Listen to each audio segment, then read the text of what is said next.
പ്രിയപ്പെട്ട സഹോദരങ്ങളെ, ദുരന്തങ്ങൾ പലതരത്തിൽ വേട്ടയാടുകയാണ് സമൂഹത്തെ. പക്ഷെ അവരറിയുന്നില്ല അവരുടെ സ്വയം കൃതാനർത്ഥമാണ്, കയ്യിലിരിപ്പ് കൊണ്ടാണെന്ന് സ്വയം തിരിച്ചറിയാൻ അവർക്ക് കഴിയാതെ പോയത്. അവരുടെ വേദങ്ങൾ അവരുടെ കൈവശം നിന്ന് നഷ്ടപ്പെട്ടതാ, അവരുടെ ഇഞ്ചീൽ അവർക്ക് പോയി. അതാണ് അല്ലാഹു പറഞ്ഞു, മദലുല്ലദീന ഹുമ്മിലു തൗറാത്ത സുമ്മ ലം യഹ്മിലുഹാ. വേദഗ്രന്ഥം സ്വന്തമാണെന്ന് പറഞ്ഞു നടന്നിട്ടും അത് തലയിലെടുത്തിട്ടും സുമ്മ ലം യഹ്മിലുഹാ അത് നെഞ്ചിലേറ്റാതിരുന്നവർ ലോകത്തെ ഏറ്റവും മോശം ജനതയായി മാറുകയാണ്. അവിടുത്തെ മക്കൾ, അവിടുത്തെ അമ്മമാർ, അവിടുത്തെ പൊതുജനം, അവിടുത്തെ അധികാരികൾ ലോകത്തെ പേടിപ്പിക്കുന്ന ആളുകളായി മാറുകയാണ്. കാട്ടാനയെയാണോ അമേരിക്കൻ പ്രസിഡന്റിനെയാണോ പേടി? ഘോരവ്യാഘ്രത്തെയാണോ സിംഹത്തെയാണോ മനുഷ്യന് പേടി? സിംഹത്തെ പേടിക്കാറില്ല നമ്മളത്ര. കാട്ടാന പ്രശ്നങ്ങളൊക്കെ ഉണ്ട്, നമുക്ക് വയനാട്ടിലെ പ്രശ്നങ്ങളൊക്കെ ഉണ്ട്. പക്ഷേ അതിലെല്ലാം ഇന്ന് നമ്മൾ മുഴുവൻ മനുഷ്യലോകം പേടിക്കുന്നത് അമേരിക്ക എന്ത് ചെയ്യുമെന്നുള്ളതാണ്. അവിടെ കുറെ മനുഷ്യരാണുള്ളത്. ഇസ്രയേൽ എന്ത് ചെയ്യുമെന്ന് അവിടെ കുറെ മനുഷ്യരാണുള്ളത്. ഇന്ന് നമുക്ക് കുറച്ച് ഭരണകർത്താക്കൾ ഇവരെന്ത് ചെയ്യും പടച്ചവനെ എന്നാണ്. കാട്ടാനയെ പേടിക്കുന്നതിനേക്കാൾ, കാളസർപ്പത്തെ പേടിക്കുന്നതിനേക്കാൾ ഇന്ന് മനുഷ്യരെ ഭരിക്കുന്നവരെ പേടിക്കുന്നിടത്തേക്ക് ലോകം മാറാനുള്ള കാരണം എന്താ ആലോചിക്കാത്ത? ഈ മാറ്റം ഇനി മുന്നോട്ട് പോയാൽ എന്താകും സ്ഥിതി? അമേരിക്കയിലെ മക്കൾക്ക് നിങ്ങൾക്കറിയോ, അമേരിക്കയിലെ മക്കൾ ഇന്ന് ജീവിക്കുന്നത് അവരുടെ സുരക്ഷിതത്വം ഓരോരുത്തരുടെ കയ്യിൽ തോക്കുണ്ടെന്നുള്ളതിന്റെ സുരക്ഷിതമാണ്. എല്ലാ മക്കളുടെ കയ്യിലും തോക്കുണ്ട്. തോക്കില്ലാതെ ഒരു നിമിഷം പുറത്തു പോകാനോ ധൈര്യമില്ല. ഇസ്രയേലിൽ നിങ്ങൾ കണ്ടോ ഈ അടുത്ത കാലത്ത് വീഡിയോയിലൂടെ ആണും പെണ്ണും എല്ലാം പുറത്ത് തോക്ക് തൂക്കിയിട്ടുണ്ടോ നടക്കണേ എന്ന് പറഞ്ഞാൽ സ്വന്തം നാട്ടിലെ ജനങ്ങളെ കുറിച്ച് കയ്യിൽ തോക്കില്ലെങ്കിൽ വിശ്വാസമില്ല. അത്തരം ഭീകരന്മാരാണ് സ്വന്തം നാട്ടിലെ ജനതയെന്ന് ഇപ്പൊ കണ്ടില്ലേ. കാലിഫോർണിയയിൽ മാസങ്ങളെ 10 ദിവസത്തോളമായി ലോകത്തെ മുഴുവൻ കത്തിക്കാൻ വേണ്ടിയിട്ടുള്ള ആയുധങ്ങൾ മുഴുവൻ ഫാക്ടറികൾ ഉൽപ്പാദിപ്പിച്ചുകൊണ്ട് കത്തിക്കാനുള്ള സംവിധാനം മുഴുവൻ ഉണ്ടാക്കിയവൻ അണയ്ക്കാനുള്ള ഒരു യന്ത്രം ഇതുവരെ കണ്ടുപിടിച്ചില്ല. കത്തിക്കാനുള്ള എല്ലാ യന്ത്രവും കയ്യിലുണ്ട്, ലോകം മുഴുവൻ കത്തിക്കാൻ. പക്ഷെ അണയ്ക്കാനുള്ള യന്ത്രം മാത്രം അവനില്ല. ഇതല്ലേ മൃഗീയത എന്ന് പറയുന്ന മനുഷ്യത്വം? ഇതാണോ? കത്തിക്കാനുള്ള യന്ത്രം കണ്ടുപിടിക്കുന്നതിന് മുമ്പേ അണയ്ക്കാനുള്ള യന്ത്രമല്ലേ മനുഷ്യനാണ് കണ്ടുപിടിക്കേണ്ടത്. പക്ഷെ അണയ്ക്കാനുള്ള യന്ത്രം അവന്റെ കയ്യിലില്ലായിരുന്നു എന്ന് തെളിയിക്കാൻ വേണ്ടിയിട്ട് അല്ലാഹു തആല ഇങ്ങനെ കത്തിച്ചുകൊണ്ടിരിക്കണേ. ഇവന് കത്തിക്കാനേ അറിയൂ, ഇവൻ അണയ്ക്കാൻ അറിയില്ല. കത്തിക്കാൻ നടക്കുന്ന മനുഷ്യനാണോ? ആ നാട്ടിൽ ജീവിക്കണമെങ്കിൽ അവരുടെ മക്കൾക്ക് 5 ലക്ഷം അമ്മമാർ തെരുവിലിറങ്ങി നടത്തിയ ഒരു വലിയ പ്രകടനം നടന്നു. ഒന്നല്ല, പലവട്ടം നടക്കാറുണ്ട് അമേരിക്കയിൽ. അവരുടെ ഒരൊറ്റ ഡിമാൻഡ് സർക്കാരിനോട് ഞങ്ങളുടെ മക്കളുടെ കയ്യിൽ നിന്ന് തോക്ക് പിടിച്ചെടുക്കണമെന്നാണ്, തോക്ക് ലൈസൻസ് റദ്ദാക്കണമെന്നാണ്. കാരണം ഈ കഴിഞ്ഞ ദിവസം നിങ്ങളൊക്കെ കണ്ടതാണ്, വാഷിംഗ്ടൺ എലമെന്ററി സ്കൂളിലെ ഒരു വിദ്യാർത്ഥി, അവന്റെ പേര് എൽ സാൽവഡോർ റാമോസ് എന്നാണ്. അവന്റെ കയ്യിലിരിക്കുന്ന തോക്ക് കൊണ്ട് അവന്റെ മുത്തശ്ശിയെ വെടിവെച്ചു കൊന്നു. മുത്തശ്ശിയെ വെടിവെച്ച് കൊന്നു കഴിയുമ്പോൾ മനുഷ്യനാണെങ്കിൽ മനസാക്ഷി കുത്തു വന്നു. ഒരു മനുഷ്യൻ പറഞ്ഞു ഇത് മരിക്കുന്നതാണ് മുത്തശ്ശിയെ. അവനത് കഴിഞ്ഞപ്പോൾ അവന്റെ കലിപ്പ് മൂത്തിട്ട് അവന്റെ പള്ളിക്കൂടത്തിൽ പോയി ഒരു 18 പേരെയും കൂടെ കൊന്നു വെടിവെച്ച്. കഴിഞ്ഞ വർഷത്തെ വാർത്തയാണല്ലോ. ഇങ്ങനെ നിരന്തരം ആവർത്തിച്ചുകൊണ്ടിരിക്കുക. ഇതാണ് അമേരിക്ക, നമ്മൾ കൊതിയോടെ കാണുന്ന അമേരിക്ക. ആ സമൂഹം വാസ്തവത്തിൽ ഇന്ന് വലിയ വില കൊടുക്കുകയാണ്. യഹൂദികൾ തൗറാത്ത് വലിച്ചെറിഞ്ഞപ്പോൾ ലോകത്തെ ഏറ്റവും മോശം എക്സാമ്പിൾ, ക്രൂരതയുടെ പര്യായങ്ങൾ. അമേരിക്കക്കാരൻ ബൈബിള് വലിച്ചെറിഞ്ഞപ്പോൾ, ഇഞ്ചീൽ വലിച്ചെറിഞ്ഞപ്പോൾ ലോകത്തെ ഏറ്റവും വലിയ ഭീകരന്മാർ. ഇസ്ലാമിക സമൂഹം അള്ളാഹുവിന്റെ ഖുർആൻ വലിച്ചെറിഞ്ഞാൽ എന്റെയും നിങ്ങളുടെയും മക്കൾ നാളെ വീടുകളിൽ ലോക ഭീകരന്മാരായി മാറും. അപ്പനെ അറിയാത്ത, അമ്മയെ അറിയാത്ത, ഇപ്പൊ തന്നെ അതായി കഴിഞ്ഞിട്ടുണ്ട്, സംശയമൊന്നും വേണ്ട. എഞ്ചിനീയറും ഡോക്ടറും ഒക്കെ ആകുന്ന വേറെ കാര്യം. ലോക ഭീകരന്മാർ, വേദഗ്രന്ഥത്താൽ ഭരിക്കപ്പെടുന്ന, നയിക്കപ്പെടുന്ന മനസ്സിന്റെ ഉടമകളല്ലാത്ത ലോകത്തെ ഏതൊരു ശക്തിയായാലും അവർ ലോകത്തെ ഭീകരന്മാരാണ്. ദൈവിക ഗ്രന്ഥത്താൽ സ്വാധീനിക്കപ്പെടാത്ത, അതിനെ വലിച്ചെറിഞ്ഞ് അവഗണിച്ച ഏതൊരു സമൂഹവും ലോകത്തെ ഏറ്റവും വഴിസ്റ്റ് എക്സാമ്പിൾ ആണ്, ഏറ്റവും മോശം മാതൃകയാണ്. അങ്ങനെ ആയിക്കൊണ്ടിരിക്കുക. ഇന്ത്യയിൽ മാറുന്നു, അത് ഇസ്രായേലിൽ മാറി, അമേരിക്ക മാറി. നമ്മുടെ വീടുകളും മാറാതിരിക്കണമെങ്കിൽ അള്ളാഹുവിൻ്റെ ഈ ഗ്രന്ഥത്തെ നെഞ്ചോട് ചേർത്ത് പിടിച്ചോ. ഇന്ന് അമേരിക്കക്കാരനാണ് ഖുർആൻ പഠിക്കാൻ വേണ്ടിയിട്ട് ഏറ്റവും കൂടുതൽ ബന്ധപ്പെടുന്നത്. യൂറോപ്പിലാണ് ഖുർആൻ പഠനത്തിന് വേണ്ടിയിട്ടുള്ള ഏറ്റവും വലിയ ശ്രമങ്ങൾ നടന്നുകൊണ്ടിരിക്കുന്നത്. ഞാൻ എറണാകുളത്ത് എൻ്റെ മഹലിൽ അമേരിക്കയിലെ ഒരു വലിയ ലക്ഷക്കണക്കിന് തൊഴിലാളികളുടെ കമ്പനിയുടെ വലിയ പോസ്റ്റിലിരിക്കുന്ന CEO മാത്രമേ മുകളിലുള്ളൂ അദ്ദേഹത്തിൻ്റെ. അദ്ദേഹം അവിടെ ജോലി ചെയ്യുക, വിത്ത് ഫാമിലി, കുടുംബമായിട്ട് താമസിക്കുക.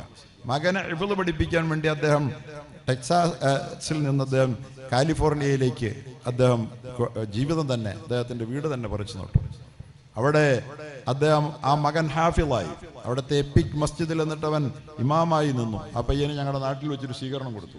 ഹാഫിളാകാൻ വേണ്ടി അമേരിക്കയിൽ താമസിക്കുന്ന മാതാപിതാക്കൾ അവരുടെ താമസം പോലും ഒരു സ്റ്റേറ്റിൽ നിന്ന് മറ്റൊരു സ്റ്റേറ്റിലേക്ക് മാറ്റിക്കൊണ്ടിരിക്കുക. അമേരിക്കയിൽ നടക്കുന്ന മാറ്റമാണ്. ഇന്ന് നമ്മുടെ വീട്ടിൻ്റെ മുഖത്ത് മൂക്കിൻ്റെ താഴെ അള്ളാഹുവിൻ്റെ ഖുർആൻ പഠിപ്പിക്കപ്പെടുന്ന സ്ഥാപനം ഉണ്ടെങ്കിൽ അവിടെ മക്കളെ പറഞ്ഞുവിടാൻ മടിക്കുന്ന രക്ഷകർത്താക്കളാണ്. എന്താണ് തിരിച്ചു കിട്ടിക്കൊണ്ടിരിക്കുന്നത് ഞാൻ എൻ്റെ മുമ്പിലിരിക്കുന്ന രക്ഷകർത്താക്കളോട് ചോദിക്കുന്നില്ല. നമ്മുടെ മക്കളെക്കുറിച്ച് തൃപ്തരായ ഏതെങ്കിലും രക്ഷകർത്താവ് എൻ്റെ മുമ്പിൽ ഉണ്ടാവുമോ? ഇന്ന് മനുഷ്യന് ഭീഷണിയാണ്, അല്ലേ? മനുഷ്യന് ഭീഷണിയാണ്. 3 മാസക്കാലമായി ഗസയിലെ പാവപ്പെട്ട ജനതയെ, ആയുധമില്ലാത്ത യാതൊന്നുമില്ലാത്ത ഒരു ജനതയെ അവരുടെ ഭൂമിയും അന്യാധീനപ്പെടുത്തി അത് കയ്യേറിയിട്ട് ഈ കുറഞ്ഞ കാലത്തിനിടയിൽ എത്രയാ 50,000-ലേറെ മനുഷ്യരെ കൊന്നു തീർത്തിട്ടും പകയടങ്ങാതെ ലോകം മുഴുവൻ ആവശ്യപ്പെട്ട ഒത്തുതീർപ്പ് ചർച്ചകളിൽ നിന്ന് പോലും ഒരു കിരാത രാഷ്ട്രം പുറകോട്ട് പോകുമ്പോൾ അവനെ ആ നിലപാടിൽ ഉറപ്പിച്ചു നിർത്താൻ അമേരിക്കയിലെ ട്രംപും ബൈഡനും പറഞ്ഞിട്ടും എനിക്ക് മനസ്സിലെന്നാവും പറയണേ. ഇത്രയും വലിയ പിശാചുക്കളെ അവൻ അറിവ് പഠിക്കാത്തതുകൊണ്ടാണോ, സയൻസ് ഇല്ലാത്തതുകൊണ്ടാണോ, ടെക്നോളജി ഇല്ലാത്തതുകൊണ്ടാണോ? ലോകത്തെ എല്ലാം ഉള്ളത് അവരുടെ കയ്യിലാണ്. പക്ഷെ മനുഷ്യന്റെ ചോരയ്ക്ക് വിലയേറിയാത്ത, മനുഷ്യന്റെ ജീവന്റെ മൂല്യമറിയാത്ത പിശാചുക്കളെ കൊണ്ട് ലോകം നിറയുകയാണ്. ഈ സമൂഹം ലോകത്തിന് സമ്മാനിക്കുന്നത് അതിന്റെ ആ സ്വാധീനങ്ങൾ, അതിന്റെ ഇമ്പാക്ട് നമ്മുടെ 3ാം ലോക രാഷ്ട്രങ്ങളിലേക്കും ഇന്ത്യയിലേക്കൊക്കെ കടന്നെത്തിയിരിക്കുക. ഇന്നലെയൊക്കെ നമ്മുടെ ഭരണാധികാരികൾ എന്ന് പറഞ്ഞാൽ രാജ്യത്തെ ജനങ്ങളുടെ നന്മയ്ക്ക് വേണ്ടി പ്രവർത്തിക്കുന്നവരായിരുന്നു. പഞ്ചവത്സര പദ്ധതികൾ ആവിഷ്കരിച്ച് ജനങ്ങൾക്ക് എന്ത് നന്മ ചെയ്യാമെന്ന് ചിന്തിക്കുന്നവരായിരുന്നു.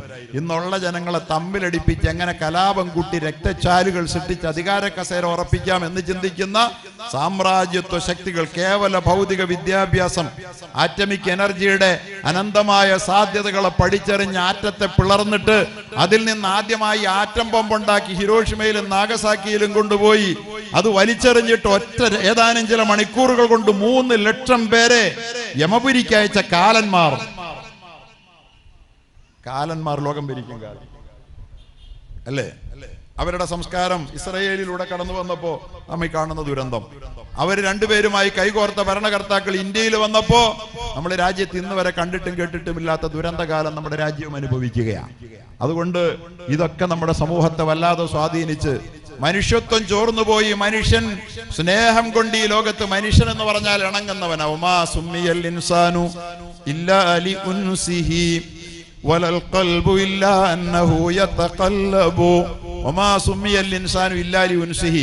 മനുഷ്യനെ മനുഷ്യനെന്ന് പറഞ്ഞത് തന്നെ അവന് ഉൻസുള്ളത് കൊണ്ടാണ്. ഇൻസിനെ ഇൻസെന്ന് വിളിച്ചത് ഉൻസുള്ളത് കൊണ്ടാണ്. ലോകത്ത് ഇണക്കമുള്ളവരാണോ ഇന്ന് അമേരിക്ക നിയന്ത്രിക്കുന്നത്? ഇന്ന് ഇസ്രയേലിൽ കാണുന്ന ഇണക്കമുള്ള മനുഷ്യരെയാണോ? ഇന്ന് ഇന്ത്യയിൽ കാണുന്നത് ഇണക്കമുള്ള മനുഷ്യരെയാണോ? ഇണക്കം പോയാൽ മനുഷ്യനില്ലാതാവുകയാണ്, പിന്നെ ഇരുകാലി മൃഗങ്ങളാവുകയാണ്. ഈ അധപ്പതനത്തിന്റെ പരിഹാരം അള്ളാഹുവിന്റെ ഖുർആനാണ്. അള്ളാഹു പരിശുദ്ധ ഖുർആനില് എല്ലാ ജുമയിലും ഓതണം എന്ന് പറഞ്ഞ് വേറൊരു സൂറത്തുണ്ട്, സൂറത്തുൽ ജുമ ഉണ്ട്. ആ സൂറത്തിൽ ഒരു കാര്യം പറയുന്നുണ്ട്, മസലുല്ലദീന ഹുമ്മിലുത് തൗറാത്ത ثم لم يحملوها كمثل الحمار يحمل أسفارا. ഈ ലോകത്ത് മനുഷ്യനെ മനുഷ്യനാക്കി തീർക്കാൻ വേണ്ടി അള്ളാഹു ആകാശത്ത് നിന്ന് അവതരിപ്പിച്ച വേദഗ്രന്ഥം മാനിഫെസ്റ്റോ അത് തലയിൽ ചുമന്ന് നടക്കുകയും തൗറാത്ത് ഞങ്ങളുടേതാണെന്ന് മേനി പറയുകയും അത് ഉള്ളിലേക്ക് നെഞ്ചിലേക്ക് ഏറ്റെടുക്കാതിരിക്കുകയും ചെയ്ത, ഹൃദയം കൊണ്ട് സ്വീകരിക്കാതിരിക്കുകയും ചെയ്ത ജനത കമസലിൽ ഹിമാരി യഹ്മിലു അസ്ഫാറ, ഈ ലോകത്തെ ഗ്രന്ഥം ചുമക്കുന്ന കഴുതകൾ മാത്രമാണ് അവർ. വേദഗ്രന്ഥത്തിന്റെ പ്രേരണയ്ക്കൊത്ത് ജീവിതം കരുപിടിപ്പിക്കാത്ത ഏത് ജനതയായാലും അവർ ലോകത്തെ ഏറ്റവും മോശം എക്സാമ്പിളാണെന്ന് പരിശുദ്ധ ഖുർആൻ. ഇന്ന് അച്ഛന്മാരുടെ കോളേജിൽ ഒരു അഡ്മിഷന് വേണ്ടിയിട്ട് നമ്മൾ തിണ്ണനിറങ്ങണം, എന്നാലും കിട്ടൂല, അല്ലേ? പോപ്പുമാർ വന്ന് വിദ്യാഭ്യാസം നേടിപ്പോയത് യൂറോപ്പിലെ കൊർഡോവ യൂണിവേഴ്സിറ്റിയിലാണ്. സ്പെയിനിൽ യൂറോപ്പിന്റെ നെഞ്ചത്ത് യൂണിവേഴ്സിറ്റി ആദ്യം പണിതത് കൊർഡോവയിൽ. സിൽവസ്റ്റർ രണ്ടാമൻ എന്ന പോപ്പ് വന്ന് പഠിച്ചിട്ട് പോയത് അവിടെയാണ്. കൊർഡോവ സ്പെയിനിലെ യൂണിവേഴ്സിറ്റി. 6 നൂറ്റാണ്ട് യൂറോപ്പിൽ ഇസ്ലാമിക സമൂഹം ഈ ഖുർആനിന്റെ പ്രചോദനം കേട്ട് വളർന്ന ഒരു സമൂഹം. എന്തേ ഒട്ടകങ്ങളെ കുറിച്ച് നിങ്ങൾ പഠിക്കുന്നില്ല, ആലോചിക്കുന്നില്ല? അതിന്റെ പിന്നിലെ അത്ഭുതങ്ങൾ എന്തേ? ആകാശത്തെ കുറിച്ച് നിങ്ങൾ ചിന്തിക്കുന്നില്ല? ഓരോ വെള്ളിയാഴ്ചയും ഇമാമ് മഅ്മൂമിങ്ങൾക്ക് മുമ്പിൽ നിന്ന് ഓതി കേൾപ്പിക്കണമെന്ന് അല്ലാഹുവിന്റെ ഹബീബ് നിർബന്ധമായും പറഞ്ഞു കൊടുത്ത ഇതാ. എന്താ അതിനകത്ത് പറയണേ? സ്വർഗത്തിലെ സൗകര്യങ്ങളെ, സുഖ സൗകര്യാദികളെ കുറിച്ചല്ല, അള്ളാഹു നമ്മളിൽ സംപ്രീതനാകുന്ന മറ്റു കാര്യങ്ങളെ കുറിച്ചല്ല. ബയോളജി പഠിക്കാത്തതെന്ത്? ആകാശ സീമകളെക്കുറിച്ച് ചിന്തിച്ചിട്ട് അതിന്റെ അത്ഭുത പരപ്പുകളിലേക്ക് ഊളിയിട്ട് കണ്ണുകൾ നട്ട് അതിന്റെ പിന്നിൽ പ്രവർത്തിക്കുന്ന പടച്ചതമ്പുരാന്റെ വൈഭവം കണ്ടെത്താത്തത് വൈല സമായി കൈഫ റുഫിഅത് വൈലൽ ജിബാലി കൈഫ നുസിബത്ത്. ഭൂമിയെ അത്ഭുതപ്പെടുത്തിക്കൊണ്ട് ഉയർന്നു നിൽക്കുന്ന ആകാശം മുട്ടി നിൽക്കുന്ന പർവ്വതങ്ങൾ നിങ്ങളുടെ പഠന വിഷയമാകാത്തതെന്ത്? പർവ്വതങ്ങൾ പഠിക്കണമെന്നേ ഖുർആൻ പ്രചോദിപ്പിച്ചതാണ്. വൈലൽ അർളി കൈഫ സുത്തിഹത്ത്, ഉരുണ്ടതെങ്കിലും മനോഹരമായി പരത്തിയിട്ടതുപോലെ അനുഭവപ്പെടുന്ന ഈ ഭൂമിയെ എങ്ങനെയാണ് അണിയിച്ചൊരുക്കിയതെന്ന് എന്തേ ആലോചിക്കാത്തു? ഇതാണ് എല്ലാ വെള്ളിയാഴ്ചയും പോയി കേട്ടേച്ച് പറഞ്ഞേ. എന്നിട്ടും മുസ്ലിം സമുദായം ഒരു പള്ളിക്കൂടം പോലും ഉണ്ടാക്കിയില്ല. ഈ അടുത്ത കാലത്ത് കാശ് കിട്ടുമെന്ന് പറഞ്ഞപ്പോൾ പള്ളിക്കൂടം ഉണ്ടാക്കിയത്. സെൽഫ് ഫിനാൻസ് സ്കൂളുകളും കോളേജുകളും വന്നപ്പോഴാണ് പള്ളിക്കൂടം ഉണ്ടായത്. കാരണം കാശിന്റെ വക അതാണ്. മറ്റേ കച്ചവടമായിരുന്നു നമ്മുടെ ആകപ്പാട്. കാരണം അതിനാണുള്ള കാശ്. ഇപ്പൊ പള്ളിക്കൂടം ആശുപത്രിയും കച്ചവടമാണെന്ന് വന്നപ്പോൾ കാശ് കിട്ടുമെന്ന് അറിഞ്ഞപ്പോൾ നമ്മൾ പള്ളിക്കൂടം ഉണ്ടാക്കി, കാശിന് വേണ്ടി മാത്രം.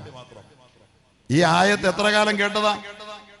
നമ്മളോട് ഇൽമു പഠിക്ക്, അതിന്റെ പിന്നിൽ പ്രവർത്തിക്കുന്ന അപാരമായ ശക്തിയെ കുറിച്ച് നിങ്ങൾ ആലോചിക്കുക എന്ന് നമ്മളോട് പഠിപ്പിച്ച് ഈ ഖുർആന്റെ വിളംബരം കേട്ടുണർന്നാണ് യൂറോപ്പിന്റെ നവോത്ഥാനത്തിന് വിത്ത് പാകിയ 600 വർഷക്കാലത്തെ മുസ്ലിം സ്പെയിൻ ജ്വലിച്ചു നിന്നത്. എനിക്ക് കഴിഞ്ഞ ദിവസവും മുസ്ലിം സ്പെയിനിനെ കുറിച്ചുള്ള പുസ്തകം വായിക്കുകയുണ്ടായി.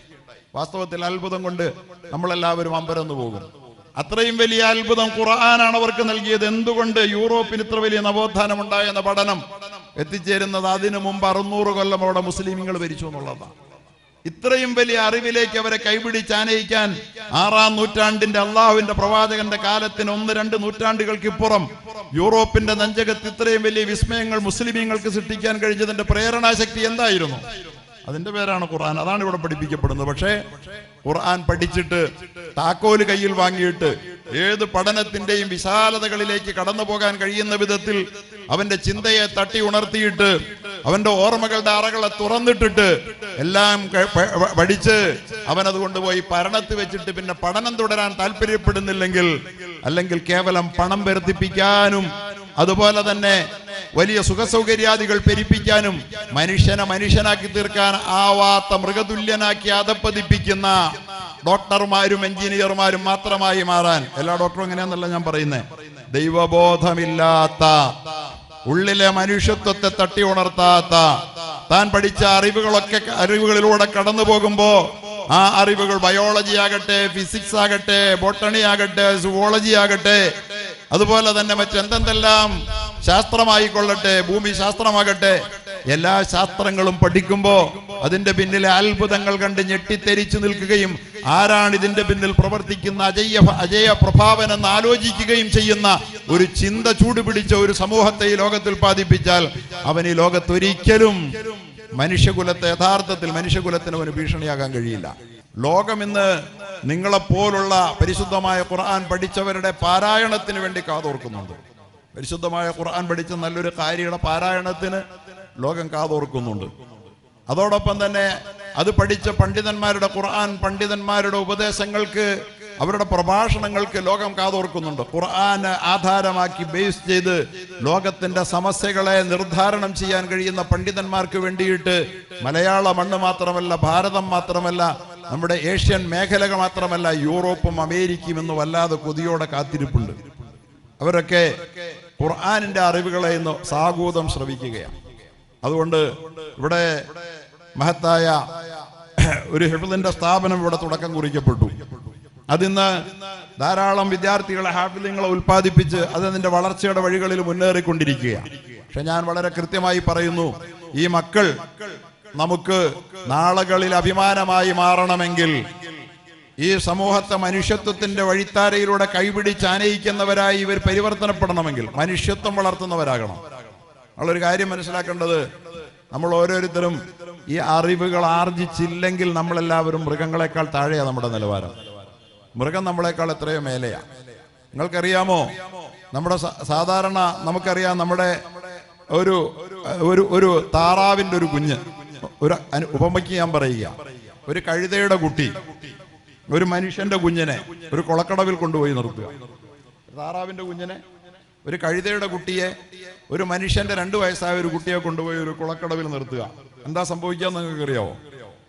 ആ താറാവിന്റെ കുഞ്ഞ് വെള്ളത്തിലിറങ്ങി ആരും പഠിപ്പിച്ചു കൊടുക്കാതെ തന്നെ നീന്തി അങ്ങ് പോകും. കഴുതയുടെ കുഞ്ഞ് വെള്ളത്തിൽ ചാടിയാൽ ചത്തുപോകുമെന്ന് പറഞ്ഞ് തിരിച്ചു പോകും. മനുഷ്യന്റെ കുഞ്ഞ് 2 വയസ്സ് പ്രായമായ വെള്ളത്തിൽ ചാടി ചത്തും പോകും അല്ലേ? ഇതാണ് സംഭവിക്കുക. 2 വയസ്സായ ഒരു കുഞ്ഞ് സ്വന്തം വീട്ടില് സ്വിമ്മിംഗ് പൂളിൽ ചാടി മരിച്ചതിന്റെ ഒരു സങ്കടം, ഒരു ഉമ്മയുടെ വേദന ഈ സമീപകാലം ഒരുപാട് എനിക്ക് പങ്കുവെക്കേണ്ടി വന്ന ഒരു വിനീതനാണ് ഞാൻ. 2 വയസ്സായിട്ടും ആ കുട്ടിക്ക് വെള്ളം കണ്ടാൽ വെള്ളത്തിൽ ചാടി മരിച്ചു പോകും, അതുകൊണ്ട് വെള്ളത്തിൽ ചാടരുതെന്ന തിരിച്ചറിവ് ഈ മനുഷ്യനില്ല. പക്ഷെ ഒരു മൃഗമായ കഴുതയ്ക്കുണ്ട്, വെള്ളത്തിൽ ചാടിയാൽ ചത്തുപോകും, അത് തിരിച്ചു പോകും.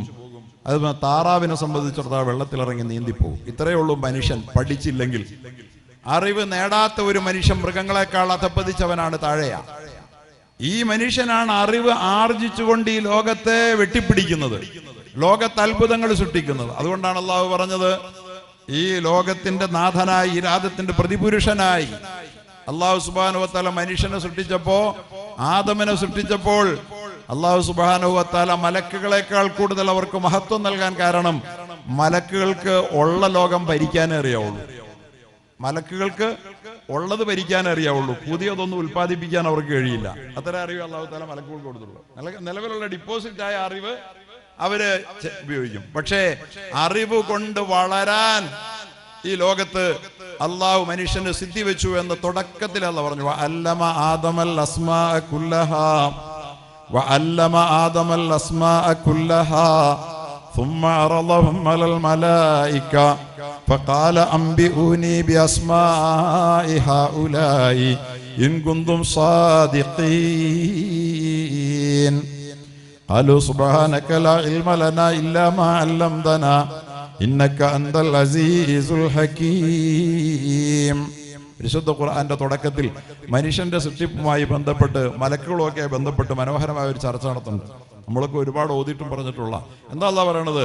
അള്ളാഹു തആല ആദമിനെ സൃഷ്ടിച്ചിട്ട് ഈ പ്രകൃതിയിലുള്ള വസ്തുക്കൾ, ഈ പ്രകൃതി ഭരിക്കേണ്ടുന്ന, ഈ ഭൂമി അടക്കി ഭരിക്കേണ്ടുന്ന, ഈ പ്രകൃതിയുടെ വിഭവങ്ങളെ ചൂഷണം ചെയ്തുകൊണ്ട് അള്ളാഹു ഇതിൽ നിക്ഷേപിച്ചിരിക്കുന്ന വസ്തുക്കളിലെ അത്ഭുതങ്ങളെ ലോകത്തിന്റെ മുമ്പിൽ പ്രകാശിപ്പിച്ച് കാട്ടേണ്ടുന്ന മനുഷ്യനെ അതിനുവേണ്ടി സൃഷ്ടിച്ച് അത്രയും സ്കില്ലുണ്ട് അവന്റെ ഉള്ളില്. ഈ മനുഷ്യനാണ് യഥാർത്ഥത്തിൽ വെള്ളത്തിന്റെ മുമ്പിൽ കൊണ്ടുവന്ന് നിർത്തിയപ്പോൾ വെള്ളത്തിൽ ചാടി ചത്തുപോയത്. താറാവ് ഇറങ്ങി നീന്തിപ്പോയപ്പോൾ കഴുത തിരിച്ചു നടന്നപ്പോ വെള്ളത്തിൽ ചാടി ചത്തുപോയി. ഈ മനുഷ്യൻ അറിവ് കണ്ടല്ല ആദമൽ വസ്തുക്കളെ, അള്ളാഹുവിന്റെ പ്രകൃതി വസ്തുക്കളെ, പ്രപഞ്ച വസ്തുക്കളെ പഠിച്ചപ്പോ അവൻ ഈ ലോകത്ത് ആകാശ സീമകളിൽ അവൻ താണ്ടിപ്പറന്നു. സൗരയൂഥങ്ങളെ കീഴ്പ്പെടുത്താൻ അവൻ പഠിച്ചു. എവറസ്റ്റിൽ, ഹിമാലയത്തിന്റെ മുകളിൽ കാലൂന്നാൻ പഠിച്ചു. സമുദ്രത്തിന്റെ അന്തർഭാഗത്തോട് ഊളിയിട്ട് സഞ്ചരിക്കാൻ അവൻ പഠിച്ചു. ഇവിടെ നിന്ന് മറ്റൊരു ലോകത്തേക്ക് അവൻ ആശയവിനിമയം നടത്താൻ പഠിച്ചു. ലോകത്തിന്റെ ആയിരക്കണക്കിന് കിലോമീറ്ററുകൾക്കപ്പുറത്ത് സ്ഥിതി ചെയ്യുന്ന സംഭവങ്ങൾ ഇവിടെ ഇരുന്നു കൊണ്ട് നോക്കി കണ്ടുകൊണ്ട് വർത്തമാനം പറയാനും കാര്യങ്ങൾ ഇടപെടൽ നടത്താനും മാത്രം അവൻ വളർന്നു. ഇനിയും അവൻ വളരും. മനുഷ്യൻ വളർച്ചയുള്ളവനാണ്. നമുക്ക് വളരേണ്ടതുണ്ട്. ഈ വളർച്ചയ്ക്കെല്ലാം ആധാരമാക്കി അള്ളാഹു വെച്ചത് ഇൽമാണ്, അറിവാ. അല്ലമ ആദമൽ അസ്മാഅ കുല്ലഹാ. ഇത് ആദമിന്റെ മക്കൾക്ക് മാത്രമേ ഉള്ളൂ. ഈ മൃഗം, നേരത്തെ മിടുക്കനായിരുന്ന ഈ മൃഗം നമ്മളെക്കാൾ, പക്ഷെ ആ മൃഗം വളർന്നോ? നിങ്ങൾ ആലോചിച്ച് നോക്കിയേ. ആ മൃഗം ഇന്ന് വരെ, ചില ആളുകൾ പറയാറുണ്ടല്ലോ, യുക്തിവാദികളെന്ന് സ്വയം മേനി പറഞ്ഞുകൊണ്ട് ഇല്ലാത്ത യുക്തി ഉണ്ടെന്ന് സ്ഥാപിക്കാൻ ശ്രമിക്കുന്ന ചില വിഡ്ഢിക്കോമരങ്ങളുണ്ട്. അവർ പറയാറുള്ളത് എന്താണ്? ജീവിത ചുറ്റുപാടുകളും സാഹചര്യങ്ങളുമാണ് ജീവികളെ വളർത്തുന്നതും പുരോഗമിപ്പിക്കുന്നതും. ചുറ്റുപാടുകൾക്കനുസരണമായിട്ട് പുരോഗതി ഉണ്ട്. അങ്ങനെയാണ് കാട്ടിന്റെ ചുറ്റുപാടുകളിൽ പറഞ്ഞ കാട്ടാനയ്ക്ക് ഇന്ന് വരെ ഇതുപോലൊരു ചെയർ ഉണ്ടാക്കിയിട്ടിരിക്കാൻ പറ്റിയിട്ടില്ല. മനുഷ്യനല്ലേ ആ കാട്ടിലെ മരങ്ങളെ വെട്ടിയെടുത്തിട്ട് ഈ ഫർണിച്ചേഴ്സ് മുഴുവൻ ഉണ്ടാക്കിയത്, അല്ലേ? ആ കാട്ടിന്റെ അനുകൂല അന്തരീക്ഷം ഇന്ന് വരെ ആ ജന്തുക്കളിൽ ഏതെങ്കിലും ഒന്നിനൊരു വസ്ത്രം, ഒരു അടിവസ്ത്രമെങ്കിലും വാങ്ങിച്ച് ധരിച്ച് നാണം മറിക്കണമെന്ന് തോന്നിയിട്ടുണ്ടോ? കഴിച്ചു തുടങ്ങിയ അന്നത്തെ ആ പുല്ലും അതുപോലെ തന്നെ ആ പനങ്കയ്യമല്ലാതെ ഏതെങ്കിലും ഒരു മൃഗത്തിന് ഒരു ഭക്ഷണ മേഖലയിൽ ഒരു പുരോഗതി ആർജിക്കാൻ കഴിഞ്ഞിട്ടുണ്ടോ? വസ്ത്രത്തിന്റെ മേഖലയിൽ ആർജിക്കാൻ കഴിഞ്ഞിട്ടുണ്ടോ? താമസിക്കുന്ന കെട്ടിടങ്ങളുടെ കാര്യത്തിൽ ഒരു പുരോഗതി ആർജിക്കാൻ കഴിഞ്ഞിട്ടുണ്ടോ? ഇത്രയും തുടക്കത്തിൽ കഴിവുണ്ടായിരുന്നു. പക്ഷെ ഇൽമില്ലാത്തതിന്റെ പേരിൽ അവനൊരു പുരോഗതി ഉണ്ടാകുന്നില്ല. മനുഷ്യനോ ഇൽമു കൊണ്ട് പുരോഗമിക്കുകയാണ്.